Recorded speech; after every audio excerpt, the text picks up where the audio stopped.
ইসলামের অন্যতম স্তম্ভ পবিত্র হজ পালনে উন্মুখ পুরো মুসলিম উম্মাহ। লাব্বাইক আল্লাহুম্মা লাব্বাইক ধ্বনিতে মুখরিত হতে যাচ্ছে মক্কা ও মদিনা। আর প্রতি বছরের মতো এবছরও হাজিদের সেবা ও নিরাপত্তায় কোনো কমতি রাখতে চায় না সৌদি প্রশাসন।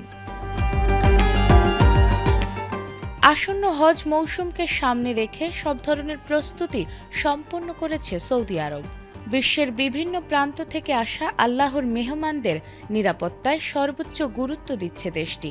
তবে এবারের আয়োজনে বিশেষভাবে আলোচনায় রয়েছে ইরানি হাজিদের অংশগ্রহণ। দীর্ঘ প্রতীক্ষার পর 25 এপ্রিল থেকে মদিনায় পৌঁছাতে শুরু করবেন তারা। ইরানি হাজিদের জন্য বিশেষ আতিথেয়তা ও নিরাপত্তার নিশ্চয়তা দিয়েছে রিয়াদ। বিশেষ করে ইরানের সঙ্গে সাম্প্রতিক কূটনৈতিক ও ধর্মীয় সমন্বয় এই হজ মৌসুমকে দিচ্ছে নতুন মাত্রা। সৌদি হজ ও ওমরাহ মন্ত্রণালয় জানিয়েছে, ইরানি হাজিদের একটি অগ্রবর্তী প্রতিনিধি দল ইতোমধ্যে সৌদিতে পৌঁছেছেন। সব ঠিক থাকলে 25 এপ্রিল প্রথম দফায় ইরানি হাজিরা পা রাখবেন নবীজির শহর মদিনাতে।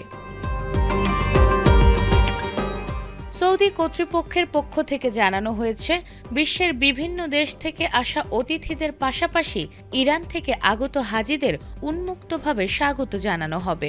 আবাসন থেকে শুরু করে উন্নত মানের খাবার এবং আকাশ, স্থল ও রেলপথে যাতায়াতের সুশৃঙ্খল ব্যবস্থা এরই মধ্যে নিশ্চিত করা হয়েছে।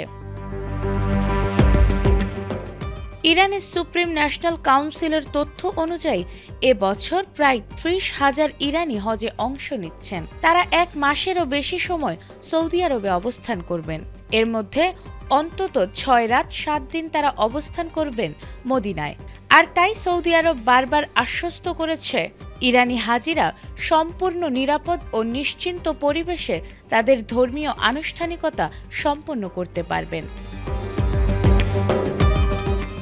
মসজিদ আল হারামের অতিথিদের সর্বোচ্চ আতিথেয়তা দিতে এখন কেবল ক্ষণ গণনা করছে সৌদি আরব। দীর্ঘ বিরতির পর ইরানি হাজিদের এই বড় অংশগ্রহণ মধ্যপ্রাচ্যের ভ্রাতৃত্ববোধকেও আরও শক্তিশালী করবে বলে মনে করছেন বিশ্লেষকরা। নাজমুন নাহার জান্নাত, এটিএন বাংলা।